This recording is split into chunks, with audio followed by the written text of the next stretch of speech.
Okay, yanda etiefo nyina se na yema wakwa ba biem ye hye nsem na se area free continental club masters house of folk omo kasamafo abai papa ye friend opare ado ena endra ye corner so ye ene ni kodi nkomo bebre na opare ado area to house of folk etitafo nyina nim se they should all come together na omo support to grab no opare ado.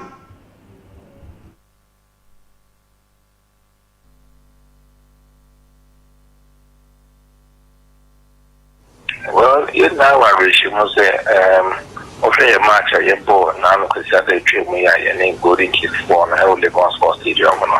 The security that you want, and I said the enhanced stadium security measures are you want, I think that will be over here because they encouraging. It was a positive step.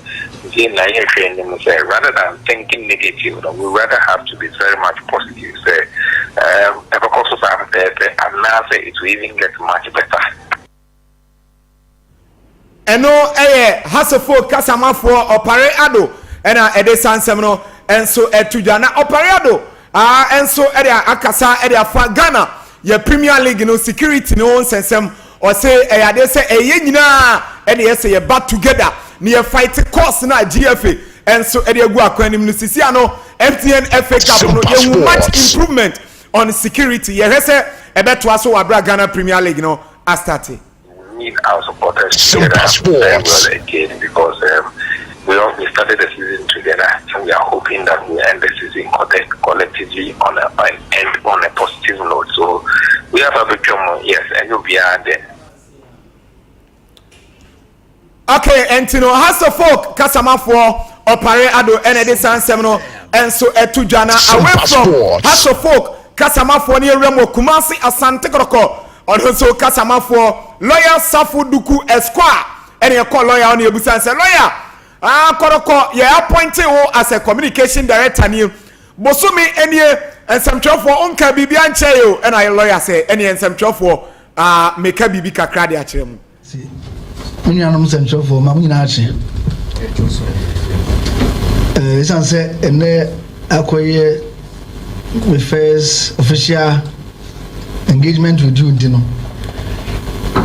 mesa adamu nyina ase ewo encourage semo amode ma me bra ebo mi din say Sompa Sports director of communications and so far support in cooperation mind drive from home na major the IMC of the club yura na apenkra ko siewa da no any kotokobusheni na the national circus Sompa Sports. Okay, and no opare lawyer Safu Duku Esquire Asante Kroko communication director and Edison Semino and so Etujana order and some chofo asese ye adwuma ni manu yi some chofo yaboa no amana adwuma no so egusua eyemre na Black Queens head coach Kimla Edensem anso etimi atujwa osisi ano oko Morocco okobo friendly match no wakosu ade enti oba Women's Premier League no say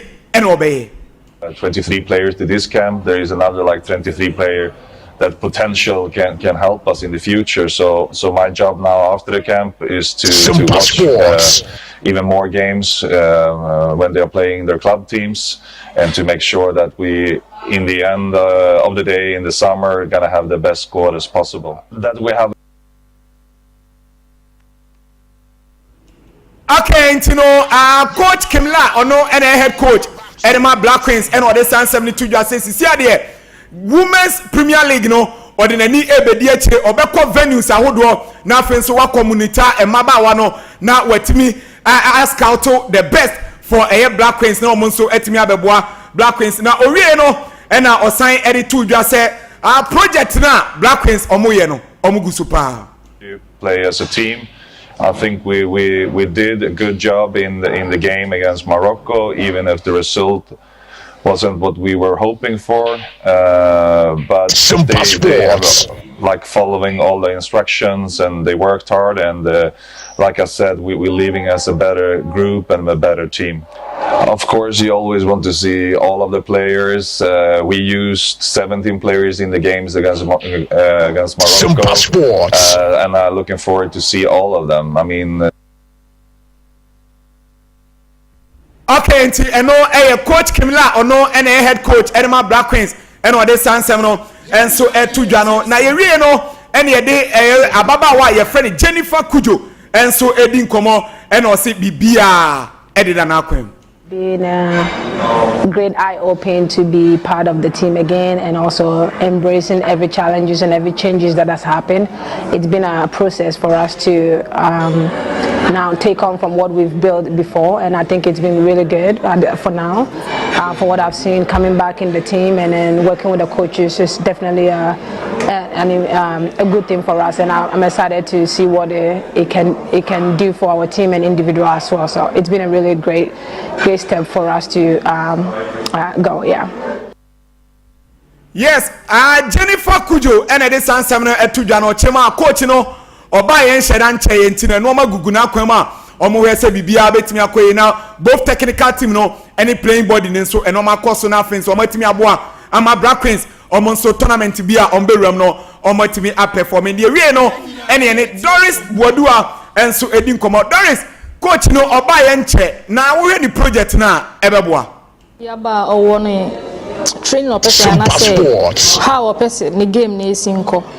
So I think say by 3 days you know but who say or person like maybe a sin talk akra no on correct honom na on make correction. So I think say ebeboa yeah. So for now they are training 3 times, so you're hoping for the best. So far okay, and no ababa wa your friend Doris Bodua or attacker Edema Black Queens and what they sansem no and so etudwa no na yenwramo ewo Kumase Babara Sports Stadium and some koso wo ho papa na mamia your friend no Patience Mensa ono NSA akasamafo ewo Asante Mantam ya ye kona so ebusan se mami ya tete says and say udru Babara Sports Stadium efin ya dokromo na enkwalai nso abewram ho a intako ene sa no mani nyina koso edie ena akofa sa ohawe ede abramu. I think the last week Thursday and Friday na GS in my sika no mo de ba ene swati and they can't almost say yen half because sika no mo de ba ane asa daniama cleaners if you use the half no check was a half for diaba and so I'm fanko no man so so with these 2 days now a bedroom Monday and no one cleaning ya Monday ne buy and for 42 they say any into 6 months and 7 months and 1 year ne one with those 1 year ne and LSE zoom lion platform. But young for now, and you almost work contract and it. You almost and it says 3 months, and you know, Maka. It's almost contract in the car. Mensa ono ene kasamafo edema National Sports Authority ewo Asante Mantam ya ene o chechemu yenti a akofa ohaw ede abre NSA na sabre okwa efi eyado krom no omo hwese omo de no ma bebu akwam na sa ohaw ni nyina eto enso ebetwa na sa story we ye ba 9:30 ewo full time ne so a ye de more enso ebebro de enti a eyade se venue a ye friend Kumase Babara Sports Stadium yaje license na free exam a yentimi host to cup competition no ye mame e de sign enchemu ni nyina amaya 9:30 on full time ne so ye de more enso ebebro away from that na ye nremu our club licensing board manager your friend Esmo Mens or then some atudwa na ebusan say Mens na say ye wo say e de ade say ukopiemo our ministry na so ya omuni club license akabomo a omo co venues ahodo e check facilities no anyhow we betimi improve and oma e say we don't need to remind ourselves of the unfortunate incident that happened a few weeks back. And a trigger reactions, trigger a whole lot of conversations, stakeholder conversations, and Sompa Sports. Across issue.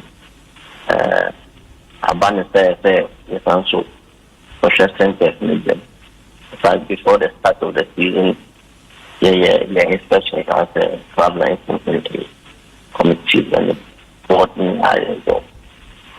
But during the course of the season, when after inspection or before inspection, teams put things in place, but in the course of the season, it looks as if they relax a bit. So unfortunately, it is. So we have to come back.